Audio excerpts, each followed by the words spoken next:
बिस्मिल्लाहिर्रहमानिर्रहीम। अस्सलामु अलैकुम वरहमतुल्लाहि वबरकातुहू। इब्न माजा की एक हदीस में हज़रत अब्दुल्ला बिन मसऊद रज़ियल्लाहु अन्हु से रिवायत है कि रसूलुल्लाह सल्लल्लाहु अलैहि वसल्लम ने इरशाद फरमाया, अल्लाह के खौफ और उसकी हैबत से जिस बंदे मोमिन की आंखों से कुछ आंसू निकले, अगरचे वो मिक़दार में बहुत कम, मसलन मक्खी के सर के बराबर ही हो, फिर वो आंसू बहकर उस चेहरे पर पहुंच जाएं तो अल्लाह ताला उस चेहरे को आतिश दोज़ख के लिए हराम कर देगा। मतलब ये है कि जो चेहरा खौफ खुदा के आंसुओं से कभी तर हुआ हो, उसको दोज़ख की आग से बिल्कुल महफूज रखा जाएगा और दोज़ख की आँच कभी उसको न लग सकेगी। जिन अहादीस में किसी खास नेक अमल पर आतिश दोज़ख के हराम हो जाने की खुशखबरी दी जाती है, उनका मतलब व मकसद आम तौर से ये होता है कि इस नेक अमल का ज़ाती तकाज़ा और ख़ासा यही है और अल्लाह ताला उस अमल के करने वाले को जहन्नम की आग से बिल्कुल महफूज रखेगा,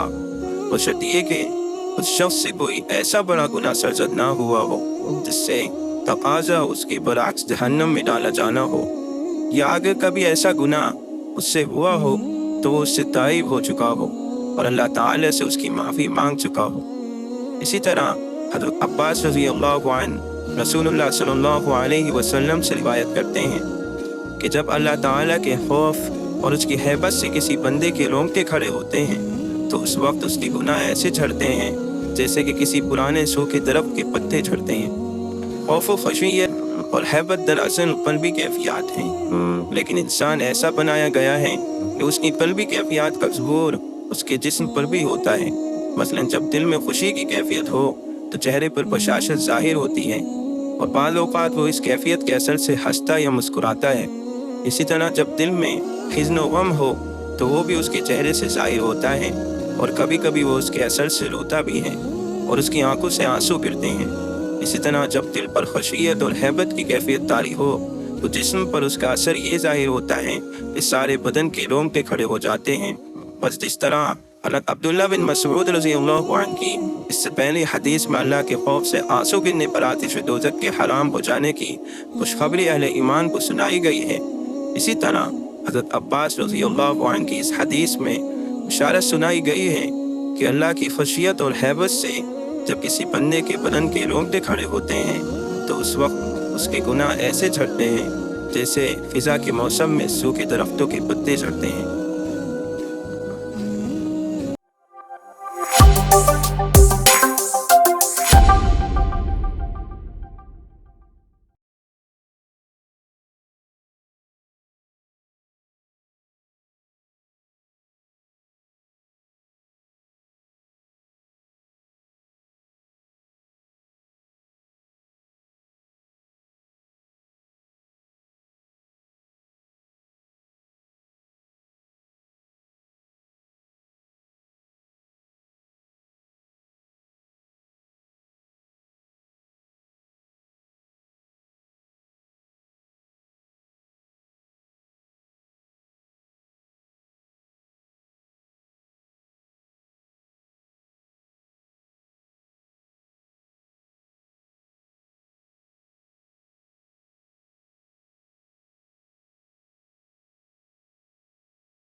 حافظ.